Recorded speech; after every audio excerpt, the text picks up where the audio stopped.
रहमान, अल्लाह, खुदा, ईश आदि नाम एक ही शक्ति के हैं। वो कैसा है, कहां है, कैसे मिलता है, किसने देखा है? ये प्रश्नवाचक चिन्ह पूर्ण रूप से हटाने के लिए अवश्य सुनिए जगत गुरु तत्वदर्शी संत रामपाल जी महाराज के अमृत वचन, सर्व पवित्र धर्मों के पवित्र शास्त्रों के आधार पर। गरुड़ पुराण के अंदर ये लिखा हुआ है कि जो प्राणी भक्ति नहीं करता उसको यम ना वो दान पुण्य करता विधिवत, तो यम के दूत पकड़ कर ले जाते हैं, ऐसे रास्ते से ले जाते हैं उसके तांबे की धरती पर से लोहे कति जलते हुए नंगे पैरों जाता है। वहीं पर भंडारे चल रहे होते हैं, अन्य जो पुण्यकर्मी प्राणी तो खाना खा रहे होते हैं और उसको प्यास और भूख सताती है। यम के दूतों से कहता है मुझे खाना खा लेने दो, तो वो कहते खबरदार, तूने खाना नहीं खा सकता क्योंकि तूने पुण्य नहीं किए। वो रोता है, बुरी तरह बिलखता है, बुरा हाल कर ले जाता है। फिर वो कहते हैं एक बार ले चल धर्मराज के पास, और क्या आदेश होता है तेरी फिर सेहत बनावेंगे, तो फिर गढ़ेंगे। उसका कलेजा फटने को हो जाता है। फिर गरुड़ पुराण में बताया गया है कि जो ऐसे जुल्म करता है उसके हाथ कटता है, वो ऐसे कर्म करता है उसकी आंख फूटती है, वो अंधा होता है। परमात्मा कहते हैं मरने वाला मर गया, उसने जो करना था वो कर दिया। अब वो गरुड़ पुराण मरे पाछे के काम आओगा, उसका जिंदे जी पढ़ाना था ताकि उसको डर लगता, भगवान से भक्ति करता, परमात्मा इन दुखों को याद करके बुराइयों से बचा रहता। अब वो कर्म फोड़ कर चला गया। ये गरुड़ पुराण का पाठक्रम, इनकी सारी उल्टी रीति। अब परमात्मा क्या बताते हैं कि पुराण उठा, फिर पंडित आगे, गुरुजी आगे और पीछे गरुड़ पढ़ाई। नर से तीतू पशुआ की जय गद्दा बैल बनाई, ये 56 भोग कहा मन बोरे की तो कुरुड़ी चरने जाई। ओए पुण्यात्माओं, इस काल ने हमारी बुद्धि इतनी कमजोर कर दी, हम ये सोचते हैं कि हमने जो आज ठाठ है मनुष्य जीवन में, जब चाहे भोजन खा लें भूख लगते ही, जब चाहे चाय बनवा के पी ले, काजू किस्म सेब संतरे खावे, हलवे खीर खा लेते हैं। परमात्मा कहते हैं अगर इतनी सुविधा भगवान ने दी है तो इसका कुछ काम भी नहीं आ रहा है। यदि आपने सत भक्ति नहीं की, गुरु धारण किया नहीं, तो फिर क्या होगा? नर से तीतू पशुआ की जय गद्दा बैल बनाई, ये 56 भोग कहा मन बोरे की तो कुरडी चरने जाई। ओए होए पुण्यात्मा, हमारा जो हृदय इतना कट्टर हो गया, इतना ज्ञानहीन हो गया हमारा हृदय में कि हम ये सुनकर भी यकीन नहीं होता सचमुच हमारी यह दुर्गति हो जाएगी। और यह सबसे बड़ी भूल जीव का लगी हुई है। ठीक है, स्वयं बुद्धि काम ना करती तो संतों के वचन सुनने चाहिए। अब कई जैसे हम अपने रिश्तेदारों को या कोई मित्र प्यारे से कहा करते भाई राम नाम ले लो, भक्ति कर लो, हैं गधा बनोगे, कुत्ता बनोगे, वीरन मैटी होगी, हैं तो वो क्या कहा करते, किसने देखा है देखी जाएगी। ले कोई बात हुई है? अब मरे पाछे के अर्गद अपने पाछे के देखी जाएगी, फिर तो कुमार देखेगा, डायमंड का बोरा कड़ पे मारेगा लठ। देखना थी देख, बुराई छोड़ भक्ति कर भगवान की। देखो कोई अंधा जा रहा है किसी कुमार्ग पर, गलत रास्ते पर, आगे से कोई आंखों वाला आ गया और उसको कह रहा कि सूरदास ये तेरा रास्ता ठीक नहीं, बहुत भयंकर बियाबान में चला जाएगा, तुझे खा जाएंगे हिंसक जानवर। अब वो यदि होश में है वो अंधा, तो आंखों वाले की बात पर विचार करना चाहिए कि इसने क्यों कहा ये बात, और तुरंत उस मार्ग को त्याग देना चाहिए। और जब उस दिन पी रखी है भांग, तो वो ये कह सकता है कि देखी जाएगी, किसने देखा है? अरे आंखों वाला बता रहा है कि उसने देखा, तभी तो वो तुझे सतर्क कर रहा है, और तेरा दुश्मन थोड़ा ही है। अंधे ने दिखा नहीं, आंखें वाले की माना नहीं, तो मर कुएं में पड़ गए। तो ये संत महात्मा जिन्होंने भगवान को देखा और वहां का सब विधान से परिचित होकर आए, हमें ज्ञान दिया कि ये जो क्रियाएं तुम कर रहे हो ये तुम गलत रास्ते जा रहे हो, इनको त्याग दो। अब ये संत महात्मा जो थे ये आंखों वाले थे, ये तत्व ज्ञान युक्त आंखें रखते थे, और हम अंधे हैं, तत्व ज्ञानहीन प्राणी हैं, और हम आंखों वालों की नहीं मानेंगे। हमने दिखता ना, अर्जुन उन्होंने दिखा, उन्होंने बताया, उनकी हम मानते ना, तो फिर वही बनेगी जो उस अंधे गेल बननी थी पड़बाड़ में। तो क्या बताते हैं, सुखदेव ने 84 भुगती बना पजावे खरगो, तेरी क्या बुनियाद प्राणी तू पेंडा पंथ पकड़ो। परमात्मा के ज्ञान से हमें पता चलता है कि एक सुखदेव नाम के ऋषि थे, और वो अपनी सिद्धि के कारण आकाश में उड़ जाते थे, लेकिन गुरु धारण नहीं कर रखा था, ना सत भक्ति कर रहे थे। पिछले जन्म के पुण्य कर्मों से भक्ति शक्ति से उसकी बैटरी चार्ज थी, हवा में उड़ जाने की सिद्धि भी थी। एक दिन साधु संत महात्माओं की गोष्ठी हो रही थी और उसको बताया गया, वो स्वयं भी भगवान विष्णु के लोक में गए थे। विष्णु जी ने उनको रिजेक्ट कर दिया था कि आप निगुरे हो, आपका गुरु नहीं है, वापस जाइए, गुरु बनाइए फिर आइए। फिर उसने अन्य संतों से डिस्कस किया तो सभी ने बताया कि सुखदेव जी आपने गुरु नहीं बना रखा, ये सबसे बड़ी भूल है तेरी। ये जो आप आज हवा में उड़कर चलते हो, इसी से आप ये सोच बैठे हो कि मैंने बहुत कुछ पा लिया, ये कुछ भी सांग नहीं है। जब गुरु नहीं बनाया था, गधे की योनि में जाओगे। जो ही उसको ये बात सुनने में आई तो उसने पिछले जन्म उसका एकदम सामने दिखाई दिया। फिर सुखदेव ऋषि ने बताया कि एक समय मैं गधे की योनि भोग रहा था, अंधा हो गया, मेरे मालिक ने छोड़ दिया, लठ मारे घर से निकाल दिया। चलता चलता एक पगडंडी की अटकल सी लगाता हुआ जंगल में वन में जा रहा था। आगे एक नाला आ गया, एकदम मेरे पैर उस नाले में गिरने लगे। मैंने सोचा छलांग लगा ले, वापस पैर नहीं आ पा रहे थे तो मैंने छलांग लगाई। वो भीड़ा सा नाला था, 2-2.5 फुट का, 3 का। तो मैं बीच में फंस गया, चारों पैर लटके आगे पीछे थे, उसके नाले की पटड़ियां पर अड़ गया। इक्का दुक्का व्यक्ति जावा था उस रास्ते से, बहुत दूर था नगरी से, तो वो मुझे निकाल नहीं सका, उसने चेष्टा भी नहीं की इक्के दुक्के व्यक्ति ने, और मेरे ऊपर के पैर रखकर पार होने लगे, मेरी पुड़ी बना ली। 10-15 दिन तक भुगत कर जीवन अंत हुआ। अब वो दुख याद आते हैं और भक्ति करता हूं तो यहां परमात्मा भी याद दिलाते हैं कि सुखदेव ने 84 भुगती और बना पजावे खरगो। खरवा ने गधा, पजावे होते हैं ऊंचे ऊंचे, ये कुम्हार लोग बनाते थे पहले पुजावा, उसके ऊपर ईंटें बनाते जाते, ऊपर बाहर मिट्टी, उस राख को दूर नहीं डाल सकते क्योंकि और सथा नहीं था, उसी के ऊपर बनाते रहे तो बहुत ऊंचा हो जाता है। तो परमात्मा कहते हैं सुखदेव ने 84 भुगती बना पजावे खरगो, और तेरी क्या बुनियाद प्राणी तू पेंडा पंथ पकड़वो। तेरी क्या औकात है बोली आत्मा, तो ये रास्ता पकड़ जो मोक्ष मार्ग है, इस मनुष्य जीवन को नष्ट ना करे। अब यहाँ आदरणीय गरीबदास साहिब जी बता रहे हैं, परमात्मा कबीर जी की तरफ संकेत कर रहे हैं। नर से तू पशुआ की जय गद्दा बैल बनाई, ये 56 भोग कहा मन बोरे कहीं कुरडी चरने जाई। ओए पुणात्माओं, इन सत्संग के वचनों से ये अज्ञान का जामा बैठ गया हमारे हृदय में। इन परमात्मा के इन हथौड़ों से, इस तत्व ज्ञान से ये फूट जाएगा, और फिर सपने में भी डर लगेगा आपको जब आपके ये पाप कर्म को छट जाएंगे। सत्संग के सुनने से पाप घने बढ़ गए, इसलिए हमारा यकीन ना होता जो संत बताते हैं साची होगी, क्योंकि संत साची ही कहा करते हैं।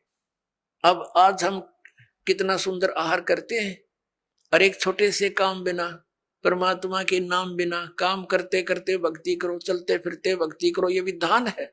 हठ योग कहीं नहीं लिखा किसी सदग्रंथ में। ये हठ योग करते हैं सुबह शाम 2.5-2.5 घंटे, ये अपना कर्म बिगाड़ रहे हैं। किसी भी सदग्रंथ में हठ योग करने का विधि नहीं है। अपना काम भी करो, राम भी भजो।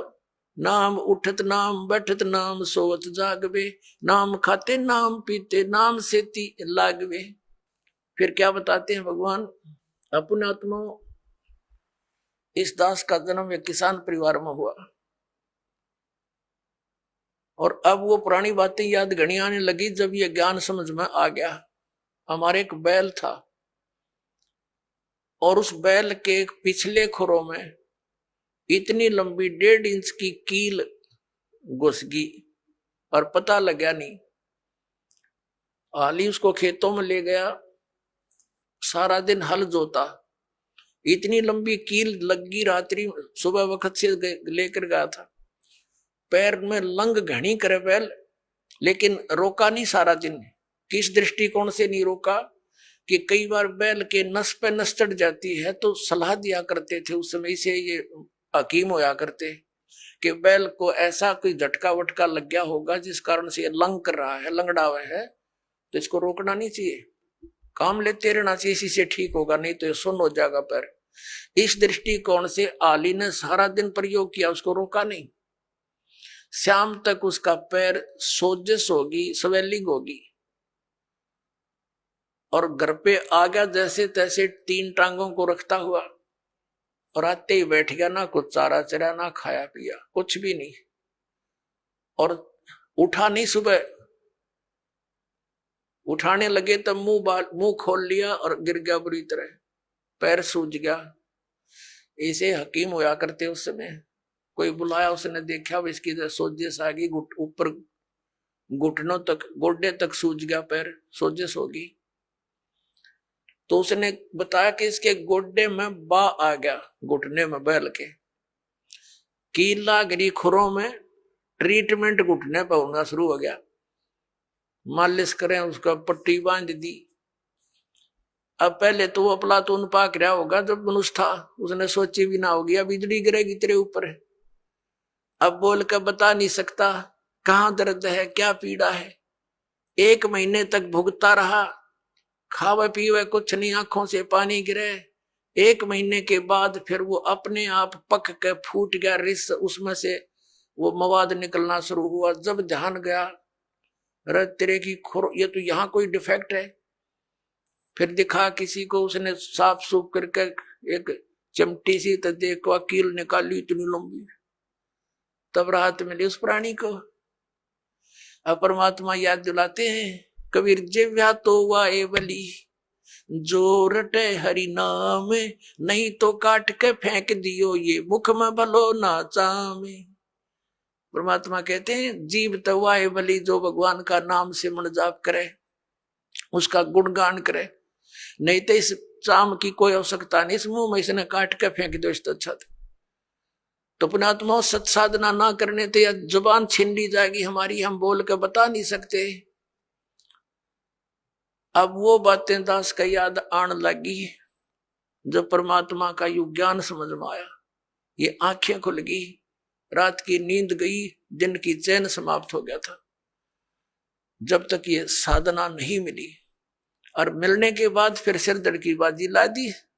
समझा है तो सिर दर पाओ, बहुर नहीं रहे सादा। परमात्मा ने कहा है कि ये संसार समझदा ना ही, कहंदा श्याम दोपहरे नू, और गरीबदास ये वक्त जाता रोगे इस पैरे नू। इस समय ने याद करके रोया करोगे। अके भगवान मनुष्य जीवन में जब भक्ति कर लेते, कुत्ते बन के ऊपर न मुंह कर होते, उनको कभी कभी प्रेरणा होती है। अके बूंदी बन गई हमारे साथ, रात्रि में सर्दी के समय ऊपर से वर्षा हो रही है, और वो एसी रूम में रहने वाला आज धूम लगवा के और गली में विराजमान है, एक भक्ति ना करने से। और फिर न्यू करे ऊपर न मुकर को देखे बूंदी बनी।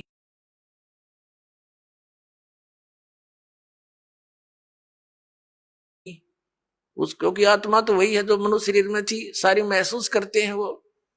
तो यहाँ परमात्मा कहते हैं अच्छे दिन पाछे गए गुरु से किया ना हेत, अब पछतावा के करे मेरा चिड़िया चुगी खेत। यानी मनुष्य जीवन रहते ये ज्ञान याद आ जाता है, पता लग जाता है तो कुछ भी ना बिगड़ा। और वह बिरान माटी हुए पाछे फिर रोए जाओ प्रणामो करके। गरीबदास ये वक्त जात है, मनुष्य जीवन का समय जाता है। रोगे इस पैरे लू, इस समय न रोया करोगे जो सत भक्ति नहीं करी। और भक्ति कर रहे हो नकलियों के पास, वो भी रोएंगे क्योंकि वो यूजलेस है, कोई मंत्र नहीं, कोई साधना नहीं, कोई ज्ञान नहीं उनका। तो वह भी बात बिगड़ रही है। पुण्यात्माओं, काल ने घना जुल्म करवा रखा है हम आपके साथ। परमात्मा की चाह आत्मा को बहुत युगों से, जब से परमात्मा से बिछुड़ी है, लेकिन काल ने अपने ये दूत छोड़ रखे हैं कि ये मिसगाइड रखे, परमात्मा तक ना जाने दे, और ही कई साधनाओं में उलझाए रखे। ये तो दयालु आते हैं, अपने समर्थता से हमें इस मार्ग को याद दिलाते हैं और इस पर दृढ़ करते हैं। ना काल इस पर होने ना दे। 100 मन में खरपतवार पैदा कर देता जब सत्ज्ञान सुनता है, और जब अज्ञान सुना करते नो आराम से बैठे रहा करते। जो भी कोई कहता सारी साची, और सच शुरू होती है तो ये झूठी लगती है, क्योंकि हमने अज्ञान गणा सुन रखे। अब साधना करते हैं तो गलत करते हैं। क्या बताते हैं परमात्मा? प्रेत शिला पे जा बिराजे पितरों पिंड भराई, बोड़ श्राद्ध खान को आए ये काग भये कल माही। परमात्मा कहते हैं प्रेत शिला पे जा बिराजे, भूत बन गए भूत, ये गलत साधना करके। और फिर पितरों पिंड भराई, फिर पिंड भरवाए, और बोर श्राद्ध खान को आए काग भये कल माही। पुण्यात्माओं, ये श्राद्ध निकालते हैं, ये कहां से लिया इन्होंने ये जुगाड़? जबकि वेदों में मना है कि श्राद्ध नहीं निकालने चाहिए। ये भूत पूजाएं हैं, भूत पूजोगे तो भूत बनोगे। गीता जी अध्याय नंबर 9 के श्लोक नंबर 25 में कहा कि भूत पूजने वाले भूतों को प्राप्त होंगे, पितरों की पूजा करने वाले पितर बन जाएंगे, देवताओं की पूजा करने वाले देवताओं के पास जाकर उनके नौकर लगेंगे, और मेरी पूजा करोगे मुझे प्राप्त होगे। तो गीता जी में तो मना किया कि पितर पूजा भूत पूजा ये 13वीं करनी, अस्थि उठानी गति कराने के लिए गंगा में डाल कानी, ये सारी शास्त्र विरुद्ध साधना है, वेद विरुद्ध साधनाएं है, ये नहीं करनी चाहिए। अरे हमारे धर्म गुरु इन नवगा टाजड़ वारे हमारा कि श्राद्ध निकालो, 17वीं 13वीं करो। अपना आत्मा परमात्मा कहा करते हैं, रे भोड़ी सी दुनिया सत्य गुरु बिन कैसे सरिया। रे भोड़ी सी दुनिया सत्य गुरु बिन कैसे सरिया। अपने लला के बाल उतरवावे देख के चीना लग जइया। एक बुढ़िया लेकर जागी अपने पोते या पोती ने, कहा गुड़गांव में आड़ी पे, अपने इष्ट धाम पर ले जाते हैं जहां पर भी, और वहां नाई बैठा होता है। और इन अज्ञानी धर्म गुरुओं ने हमारे को यह सलाह दे रखी है कि पहले बाल बच्चे के अपनी माता के ऊपर उतरवाने चाहिए इष्ट धाम पे। अब वह बुढ़िया जाती है पोता पोती ने लेकर, साथ में पुत्र वधू, और वहां नाई बैठा होता है। उसको जाकर के वह बुढ़िया कहती है कि नाई के भाई मेरे पोते के बाल काट दे। अब बाहर अगर 5 रुपया में काटता होगा ना नाई, उस इष्ट दाम पर 10 रुपये लेगा डबल। अब पता इसने मेरे बिना कोई काटनी है नहीं, इसके डबल तो लेगा। और फिर बुढ़िया न्यू कहेगी भाई काट दे जल्दी सी मोटे मोटे, और न्यू कहेगी बेटा देख जा, अरे भाई नाई के ध्यान रखिए मेरे पोते का कच्चा सिर है, कदे इसका कैंची ना लाग जा, धीरे धीरे देख धीरे धीरे भाई। अब परमात्मा कहते हैं अपने लला के बाल उतरवावे, और इतनी चिंता कि कदे कैंची ना लग जइया। और एक बकरी का बच्चा लेके उसका गला कटैया। रे भोड़ी सी दुनिया, वो भी तो किसी का बच्चा था जो तो बलि चढ़ाने जा रही है, और अपने बच्चे का इतना दर्द कैंची भी ना छू जा। परमात्मा कहा करते जैसा दर्द अपना हो ऐसा जान बिराने। अब फिर वो बाल लेकर बुढ़िया क्या करेगी, उसमें मंदिर में चढ़ावेगी भगवान की मूर्ति पे। और वो बूढ़ा पुजारी बैठा होता है, वो उसी से में उठा के उनने और एक थैले में डाल देगा बोरी में, और जब वह बोरी भर जाएगी शाम ने, उसने उठा के कुरडिया पे फेंक आवेगा और कौन सा बैंक में जमा कराओगा उसने, उसने बाहर फेंकने उठा के ना। तो परमात्मा कहते तुम यही कटाओ और इन्हें यही फेंक दो, इसका कोई यूज नहीं, मूर्ख बना रखा तुम्हारे, धंधा खोल रहे हैं लोग। अपने लल्ला के बाल उतरवा वे देख कैची ना लग जइया, एक बकरी का बच्चा लेके उसका गला कटैया रे भोड़ी सी दुनिया, सतगुरु बिन कैसे सरिया रे भोड़ी सी दुनिया, सतगुरु बिन कैसे सरिया।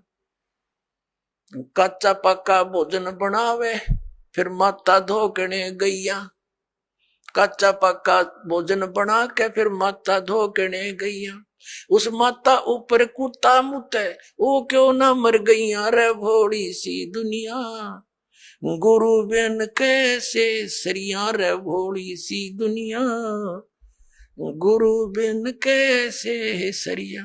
अब हमारी दादी जी माता दुखवाया करती हमारे थे, हमारी काकी ताइयों से माताओं से कहती ए पौधे मोटे मोटे गुड़ के हुए रोट, अब वो थोड़ी देर करती न दर्दे न काचे पाके, उन्हें पता था कुत्ता न खाने और कुर्सी माता उड़ा जिम्मेगी। और वहां एक माता इतने 2-2.5 फुट की उसकी हाइट, उसके महल की वह मंडी बना रखी होती है, अरे एक चबूतरा सा, और वो बुढ़िया तो ऊपर चढ़ा कर वह तो डाल के उसका आगे परोठे पूड़े वापस नीचे उतरने से पहले 3-4 कुत्ते चढ़ जाएंगे उसके ऊपर। पहले तो उस माता के उस भोजन न खाएंगे और चलते समय उसकी चोटी में धार मार खाएंगे। अब परमात्मा न्यू कहा करते कि जय वह माता जिसने तो धोकन गई उसे प्रोटेक्शन की, क्योंकि पूजा तो न्यू कराना कुछ बचाव करे हमारा, उसके आप शर्म कुत्ते मुते तो वह तेरा बचाव क्या करेगी बुढ़िया। अब परमात्मा क्या बताया करते, परमात्मा क्या बताया करते, आप पे लिपे आप पे पोते और आप पे बनावे ओई, और उस पर बुढ़िया फिर पोते मांगे। देख अकल कहां से खोई। एक ओई माता देखी हमने पूजती, एक औरत क्या चित्र बना लेती थी दीवार पर, आप पे बनाती और फिर उसका अगर जोत जात ला के अन्यों कहे हे ओई माता बहू के पोता दिए पुत्र दिए, दूध पूत में खैर रखिए हैं, इसलिए तेरी पूजा करूं। परमात्मा कहे आप पे तो वह माता बनाई, आप पे लिपे आप पे पोते आप पे बनावे ओई, और उस पर बुढ़िया पोते मांगे। देखा कलकड़े तक खोई तरह के जो भैया। परमात्मा क्या याद दिलाते हैं कि जाटी पूजे पीपल पूजे और सिर तुलसा के हो, और दूध पूत में खैर राखिए नो पूजू हो तो जांडी पूजे और पीपल में पानी चढ़ावे, और फिर तुलसी माता ने पूजे, और उनको किस लिए पूज रही हूं कि मेरे दूध पूत में खैर रखिए। बता अकल देखो हमारी, ये हमारे धर्म गुरुओं की गाइडलाइन थी हमारे को, ये शास्त्र विदिता का मनमान्य साधना करवा के सारे भूत बनवा दिए। फिर क्या बताते हैं परमात्मा, जीवित बाप के लट्ठम लट्ठा और मुए गंग पुचैया, और जब आवे आसुज का महीना और वो कौवा बाप बनैया रे बोड़ी सी दुनिया, सतगुरु बिन कैसे सरिया। जैसे जीवित बाप के साथ तो खेचा तानी रखे नकम्मी आत्मा है, और मरने के बाद फिर उसकी गति के लिए चलेंगे कहां से। देखो पुण्यात्माओं, ये हमारे धर्म गुरु कहां से गति कराने लगते हैं मृत्यु के उपरांत। पहले तो यूं कहेंगे कि अस्थि उठाओ और गंगा में प्रवाह कराओ, इसकी गति हो जाएगी। अच्छा क्या करते हैं, एक व्यक्ति नाम ना ले हुआ था, उसकी पत्नी ने नाम ले रखा था। वैसे उसका अपनी पत्नी को मना नहीं करता था, ज्ञान से बहुत कुछ परिचित भी था, लेकिन उसके सामने एक बात आती कि मेरा पिताजी की मृत्यु होगी और मैं यदि गंगा में अस्थि नहीं डालकर आया तो फिर मेरी आत्मा नहीं मानेगी, तो मैं इसलिए नाम नहीं लूं। एक दिन वो बता रही थी उसकी पत्नी कि मेरे तायसरे की मृत्यु होगी, यानी उसके ताऊ की, और वो लेकर गए उसकी अस्थियों को गंगा घाट पे। वहां बैठे वो पांडे, और वहां इन्होंने अपने अक्षेत्र बांट रखे हैं कि ये मेरे क्षेत्र का, ये मेरे क्षेत्र का। जाते ही पूछ लेते कहां से आए जी, वो बता दिया जी ऐसे ऐसे सोनीपत से आए। अच्छा अच्छा आज तुम हमारे हो वो पकड़ ले गए। तो वहां जाकर उसने देखा, खोल कर पिछला सारा इतिहास बता देते हैं। तो क्या बोले वह न, बोले यजमान इब कद बहुत जन्माए रे तेरा गजब भयो। अब उन्होंने कह रही थी कि वो बतावा था उसका पति कि मेरा माथा ठनक्या कि दुश्मन तेनू बाट देखा हम रोज मरा, कद बहुत जन्माए गति कराण। तो वो कहने लगा उसके बाद मेरा वहां से मन हट गया कि वो तो हमारी सारा दिन जो है ना ये कुशोण मनावे हैं। अपने आत्माओं गति करवा दी, किस गति करवा दी के गंगा में अस्थि डलवा दी, होगी गति। फिर कह 13वीं करो, 13वीं किस लिए कि गति कराने खातिर। अच्छा वह 13वीं भी कर दी। फिर कह अब इसके सरहद निकालो, पहले प्रत्येक महीने किया करते, फिर छठे महीने और बड़ा व्यवस्था करते थे, और फिर 1 वर्ष के बाद वो कंप्लीशन होता था, उसका समापन करते थे। 1 साल में पूरे वर्ष लगे रहते थे गति कराने। और फिर क्या करते हैं, परमात्मा कहते हैं प्रेत शिला पैजा विराजे पितरों पिंड भराई। फिर पिंड भरवा दो, पितरों की मुक्ति हो जाएगी। परमात्मा क्या कहते हैं, जीवित बाप के लट्ठम लट्ठा हर मुए गंग पोचैया, और जब आया आसोज का महीना कौआ बाप बनैया रे बोली सी दुनिया। अब फिर आगे श्राद्ध के समय आसोज का महीना, तो जिस तिथि को कोई घर का सदस्य मृत्यु को प्राप्त होता है तो हमारे धर्म गुरु वो तिथि नोट कर लेते हैं। आसोज के महीने में अमावस्या से लेकर पूर्णमासी तक उस किसी भी तिथि को मृत्यु होती है तो उस दिन विशेष कार्यक्रम करते हैं, श्राद्ध निकालते हैं। और सबसे पहले क्या करते हैं, वो बनाकर भोजन ऊपर रखते हैं छत पे, और उसी समय कौवे आकर खा जाते हैं। तो वो क्या कहते हैं हमारे धर्मगुरु, देखो भोग लग गए तेरे पिताजी, हो सकता कौआ बन रहे हो। अरे भले आदमियों, गति करान लागे थे कौआ बना के छोड़ दिया। ये है इनके साधन। अब परमात्मा कहते हैं प्रेत शिला पैजा विराजे पितरों पिंड भराई, और बहुत सरहद खान कुआए काग बने कलमाई। आगे क्या बताते हैं, जय सतगुरु की संगत करते सकल कर्म कट जाई, अमरपुरी पर आसन होते जहां धूप ना छाई। अब क्या बताते हैं, जय सतगुरु की संगत करते, सतगुरु मिल जाते तो ये सारे कर्मों तो पीछा छूट जाता, ना श्राद्ध निकालने, ना भूत बनना, ना कौवे और पशु की योनियों में जाना। और फिर क्या होता, अमरपुरी पर, अमरपुरी जिस स्थान का कभी नाश ना हो, सतलोक सनातन परम धाम की प्राप्ति हो जाए, जब सतगुरु मिल जाए तो ये झंझट मिट जाए सारे। और ये हमारे गुरुजी धर्म गुरु ने कहा श्राद्ध तो अवश्य निकालना चाहिए, इन्हें तो हमारे कर्म बिगड़वाने का ठेका ले रखा था। पुण्यात्माओं, पवित्र हिंदू धर्म के जो सदग्रंथ हैं, पवित्र 4 वेद और पवित्र श्रीमद् भगवत गीता, और 5वां वेद जो परमात्मा कबीर जी की वाणी जो उनके मुख कमल से बोला गया, उसमें कंप्लीट ज्ञान है, सभी सदग्रंथों का सारांश है। वो तो इनके हाथ नहीं लगा, क्योंकि उन्होंने इन संस्कृत के ज्ञाताओं ने वो तो रिजेक्ट कर रखा था। कबीर साहब की वाणी तो एक अशिक्षित की वाणी है, इस करके वो हमारे पास, हमारे तक नहीं आने दिया। तो इनमें जो पुराण है, ये पुराण क्या चीज है? ये चारों वेद, उन चारों वेदों का सारा श्रीमद् भगवत गीता। लेकिन श्रीमद् भगवत गीता में कुछ अटकल युद्ध कराने के लिए इस काल भगवान ने लगाई है, वो अलग से दिखाई देती है। और जो वेदों से मेल खाता वो गीता जी का ज्ञान खरा है, बिल्कुल सत्य है, क्योंकि वो वेद ज्ञान गॉड गिवन है, परमात्मा का दिया हुआ है।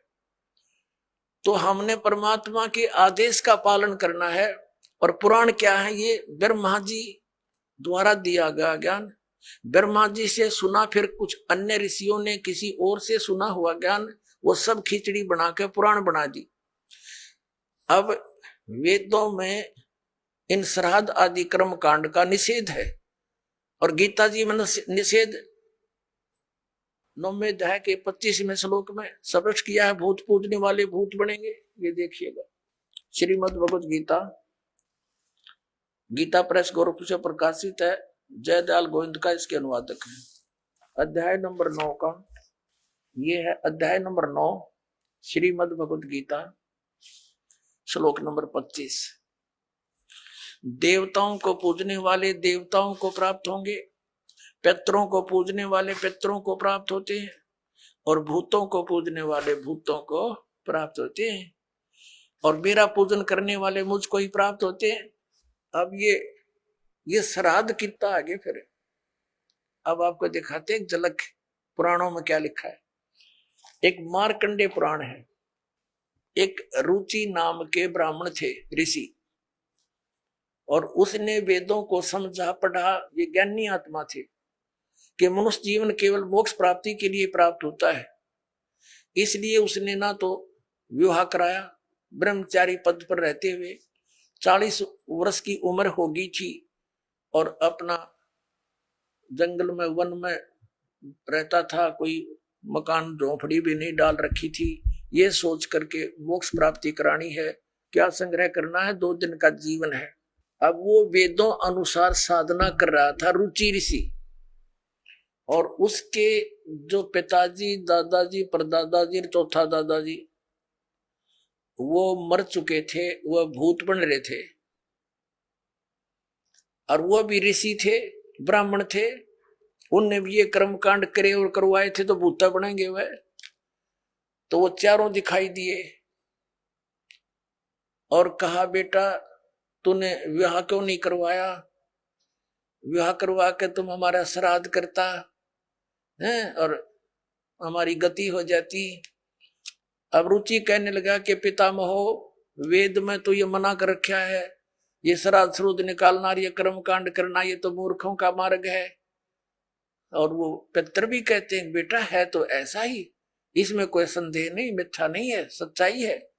लेकिन हमारा क्या होगा? एकदम बाढ़ में जाओ, थारा क्या होगा? आप मरे, अरे पुत्र ने और मरवाने के लिए तैयार करे। या देखो मार्कंडेय पुराण, ये गीता प्रेस गोरखपुर से प्रकाशित है। गीता प्रेस गोरखपुर से प्रकाशित है। ये गीता प्रेस गोरखपुर से प्रकाशित है।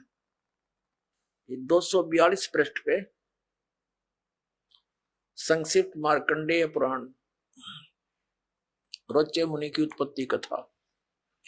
मार्कंडेय जी कहते हैं कि ब्राह्मण, पूर्व काल की बात है, प्रजापति रुचि ममता और अहंकार से रहित इस पृथ्वी पर विचरते थे। उन्हें किसी से भय नहीं था, वे बहुत कम सोते थे। उन्होंने न तो अग्नि की स्थापना की थी, न अपने लिए घर ही बना रखा था। वे एक बार भोजन करते और बिना आश्रम के ही रहते थे।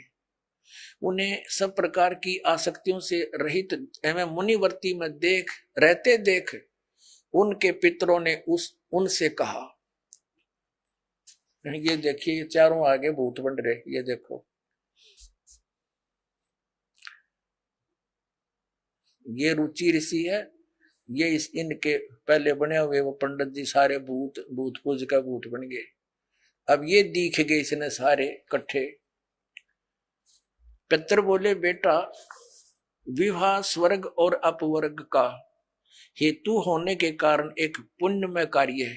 ये तो इन पितरों के वचन हैं। ये तो पितरों के वचन है जो अपनी सलाह दे रहे हैं। देखना, उसे तुमने क्यों नहीं किया। ग्रस्त पुरुष समस्त देवताओं, पितरों, ऋषियों और अतिथियों की पूजा करके पुण्यमय लोकों को प्राप्त करता है। वह सभा के उच्चारण से देवताओं को, शब्द से पितरों को तथा अन्नदान, बलि, वैष्णदेव आदि से भूत आदि प्राणियों एवं अतिथियों को उनका भाग समर्पित करता है। बेटा, हम ऐसा मानते हैं कि गृहस्थ आश्रम को स्वीकार न करने पर तुम्हें इस जीवन में कलेश पर कलेश उठाना पड़ेगा तथा मृत्यु के बाद और दूसरे जन्म में भी कलेश ही भोगना पड़ेगा। रुचि ने कहा, पितरगण, परिग्रह मात्र ही अत्यंत दुख एवं पाप का कारण होता है तथा उसे मनुष्य की अधोगति होती है, उससे मनुष्य की अधोगति होती है। यही सोचकर मैंने पहले से त्रि संग्रह नहीं किया। अब यहां देखो, पितर बोले, बेटा, जितेंद्रिय होकर आत्मा का प्रक्षालन करना उचित है, किंतु तुम जिस मार्ग पर चल रहे हो वह मोक्ष मार्ग है। बता, इसने तो घटिया मान रहे मोक्ष मार्ग ने कि तुम जो कर्म कर रहे हो, जिस मार्ग पर चले तो मोक्ष मार्ग है। अरे हम बतावांगे पितृवृंद का मार्ग। देखिए, रुचि ने पूछा, पितामहो, वेद में कर्म मार्ग को अविद्या कहा गया है। जो तुम सलाह दे रहे हो वो कर्म कांड, श्राद्ध श्रूद निकालना, पितृ पूजना, वो तो मूर्खों की विद्या, अविद्या का है, मूर्खों का सलाह कही है। फिर क्यों आप लोग मुझे उस मार्ग में लगाते हैं। पितृ भी कहते हैं, पितृ बोले, यह सत्य है कि कर्म को अविद्या ही कहा गया है, इसमें तनिक भी मिथ्या नहीं। फिर थारा सिर बच गया, फिर क्या रह गया बता भाई। ये हमारे पुराणों में लिखा है। अब इस बात को पितर भी मानते हैं। आप जो साधना करें तो मोक्ष मार्ग है, और आप फिर उसको सलाह दे रहे हैं भूत पूज, श्राद्ध निकाल, ब्याह करवा, अरे यो नरक मार्ग है। और आप भी मानते हैं कि आप जो मार्ग अपना रहे हो तो मोक्ष मार्ग है।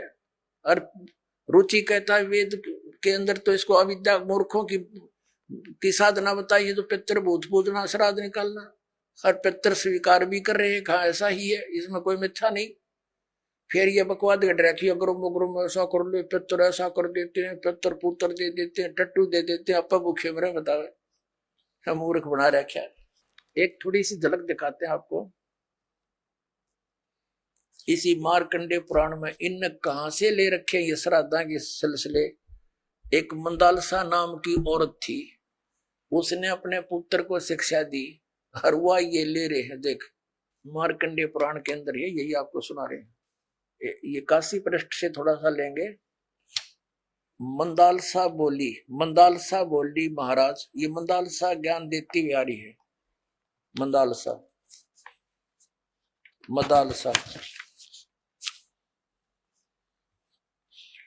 ये 82 पृष्ठ पे संक्षिप्त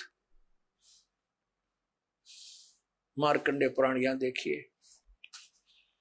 अब ये क्या सलाह दे रही है कि जो पितर देवलोक में है और जो त्रिक योनियों में ये पशु पक्षी बने हुए हैं, और जो मनुष्य योनियों में एवं भूत वर्ग में स्थित हैं, भूत बन रहे हैं, और वे पुण्यात्मा हो या पापात्मा, जब भूख प्यास से विकल होते हैं तो वे अपने कर्मों में लगा हुआ मनुष्य पिंड दान तथा जल दान के द्वारा उन्हें तृप्त करता है। इसी तरह वह देवताओं और अतिथियों को भी संतुष्ट रखता है। देवता, मनुष्य, पितर, भूत, प्रेत, गुहक, पक्षी, कृमि और कीट आदि भी मनुष्यों से ही जीविका चलाते हैं। अब ये क्या बता रही है कि चाहे तो वो जो पितर देवलोक में है, जो त्रिक योनिया में पड़े हैं, और जो मनुष्य योनियों में यानी भूत आदि पितर बन रहे हैं, वे पुण्यात्मा हो या पापात्मा, सब भूखे प्यासे मरते रहते हैं। तो वो टट्टू देवलोक में हुए, भूखे मरते प्यासे मरे। अब क्या बताते हैं आगे, ये देखिएगा, यहाँ क्या बताया है संक्षिप्त मार्कंडे पुराण 92 पृष्ठ पे। इनमें से जो नरक में निवास करते हैं, जो पशु पक्षी की योनियों में पड़े हैं तथा जो भूत प्रेत आदि के रूप में स्थित हैं, उन सब को विधि पूर्वक श्राद्ध करने वाला यजमान तृप्त करता है। कैसे करता, सुनो। मनुष्य पृथ्वी पर जो अन्न बिखेरते हैं उनसे पिशाच योनि में पड़े पितरों की तृप्ति होती है, जो जमीन पर दाने डाल देते हैं। बेटा, स्नान के वस्त्र से जो जल पृथ्वी पर टपकता है उससे वृक्ष योनि में पड़े हुए पितर तृप्त होते हैं। जो रूख वृक्ष बन गए उन का ना का जो वस्त्र ने छोड़ दिए ना, वो वृक्ष योनि में पड़े हुए तृप्त हो जाएंगे। अरे भले आदमी हो। अब ये एक बार क्या था, परमात्मा कबीर जी काशी में गंगा घाट पर चले गए। गंगा का एक घाट बना हुआ है, वहां पर ये ब्राह्मण लोग सूर्य को यानी ऐसे सूर्य की तरफ मुंह करके गंगा से जल उठावें और वहीं डाल दें। कबीर साहब बढ़कर उसमें गंगा में घुटनों पानी में और ऐसे नौकरन लगे, गंगा के जल को पटरी पर फेंक रहे पूरी स्पीड तक। अब वो सारे पंडित जी अपना काम छोड़ के कबीर साहब की ओर देखने लगे। कहने लगे, वो कबीर ये क्या कर रहा तू? कबीर जी बोले, आप क्या कर रहे हो? मैंने ना पूछा, तुम क्यों पूछ रहे हो मेरे से? पहले आप बताओ आप क्या कर रहे हो? कि हम अपने पितरों को स्वर्ग में जल भेज रहे हैं। ये हम यहां जल डाल रहे हैं ना, ऐसे मंत्र बोलकर, ऐसे सूर्य की तरफ मुड़ करके, ये वहां स्वर्ग में हमारे भूखे प्यासे पितरों को जल प्राप्त होगा। परमात्मा बोला, मैंने एक बगीची लगा रखी अपनी झोपड़ी के आगे और मैं उस बगीची को सींच रहा हूं। फिर मंड के करड़े हो गए। तो वो कहने लगे, रे भोले आदमी, इतनी दूर कैसे जाएगा जल? ये तो यहीं पड़ा है। वो तेरी झोपड़ी के आगे बगीची जो छोटी सी लगा रखी, वो कैसे सिंचाई होगी इससे?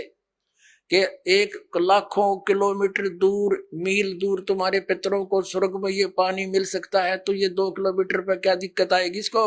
तो उनकी चौंध टूट गई। पंडित जिया ने फिर अपना गलती स्वीकार की, मालिक की शरण ग्रहण करी। अपने आत्माओं, वही यहां ये सिस्टम है। देखो, अब देखो इनके आगे फिर मार्कंडेय पुराण हम पढ़ रहे हैं 92 पृष्ठ पे, 92 पे।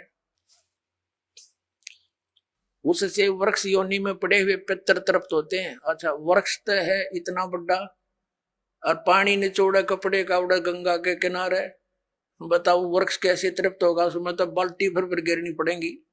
जो किसी मूर्ख बना रखे हैं। देखो, और नहाने पर अपने शरीर से जो जल के कण इस पृथ्वी पर गिरते हैं, उनसे उन पितरों की तृप्ति होती है जो देव भाव को प्राप्त हो रहे हैं। देखो इनकी अकल। कहते हैं, नहाने के बाद जो छींटे छाटे पृथ्वी पर पड़ते हैं ना, वो जो देवता बन गए उन पितरों की तृप्ति होती है। वो टट्टू देवता बन गए, जब इससे पानी तो छकेंगे उड़ा हुआ है।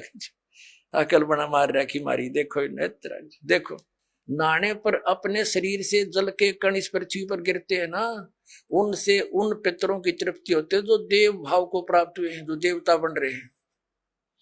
और पिंडों के उठाने से वो पिंड भरवाते हैं, अन्न के कण पृथ्वी पर गिरते हैं ना, उनसे पशु पक्षी योनियों में पड़े हुए पितरों की तृप्ति होती है। बता वो पशु योनि में कितना भैंस बनकर खड़ी होगी, उनकी वह माई या दादी ताई काकी है, और वह कण गिरे पृथ्वी पर कीता है। वह भैंस तो एक टोकरा ने भूस खावा डेली, एक कण ते क्यों कर छिकेगी वह है तेरा कैसे भाई?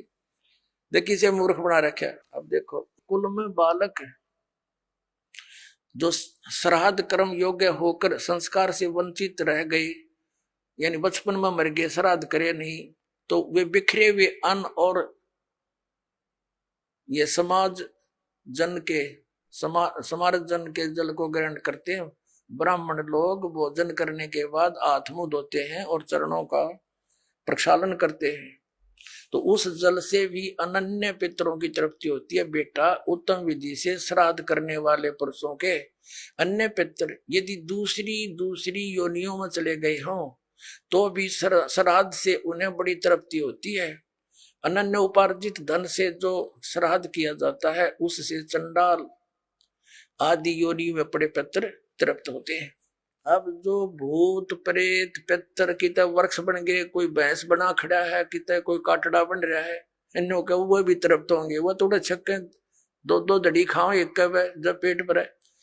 एक बार आदरणीय गरीबदास साहिब जी गांव छुड़ानी में हुए, जिनको परमात्मा मिले थे और सचखंड ले जाकर वापस छोड़ा था, उन्होंने फिर ये ज्ञान दिया। एक उनका शिष्य था किसान, और वो गरीबदास साहिब जी के पास बहुत समय बैठता था, प्रतिदिन सत्संग सुनता था, दिन में विचार सुनते रहते थे, बैठ जाते थे। तो वो एक दिन नहीं आया। गरीबदास जी ने पूछा, भाई कल क्यों नहीं आया? अगले दिन जब वो पहुंचा, उसने बताया कि महाराज जी कल मेरी माँ का श्राद्ध था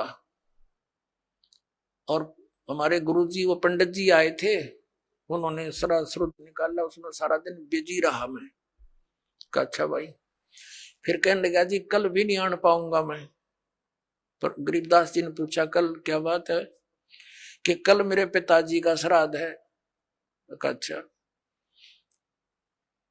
परमात्मा पहले भी बहुत समझाते थे गरीबदास साहब जी, लेकिन हमारी बुद्धि इतना काम नहीं करती, हम संसार के व्यवहार को घड़ा में तो देते हैं।